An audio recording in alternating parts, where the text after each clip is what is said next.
සුබ දවසක් ඔයගොල්ලෝ හැමෝටම. අද මම ලෑස්ති කරගත්තා උණු බාස්මති බත් එක්ක කන්න බීට් කොළ ටික විතරක් මැල්ලුමක් හදාගත්තා මම මේ විදිහට. බීට් කොළ මැල්ලුම හරිම රසයි. ඊට පස්සේ මම ලෑස්ති කරගත්තා කැරටුයි අලයි කිරට උයාගත්තා. ඊට පස්සේ මම ලෑස්ති කරගත්තා ගෝවා එකක් තෙල් දාගන්න තියන්නේ. ගෝවා මේ විදිහට. ඊට පස්සේ මම හදාගත්තු පෝක් ඩෙවල් එක මේ විදිහට තමයි අද සෙනසුරාදා මම නිමාඩු දවසේ අපේ ගෙදර මම ලෑස්ති කරගත්තේ. ඉතින් මේ මෙනු එක රසම රසයි.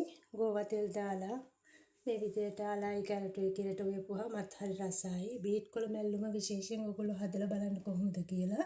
ඇත්තටම හරිම රස මැල්ලුමක් මේක. ඉතින් මේ විදිහට තමයි අපි ලෑස්ති කරගත්තේ.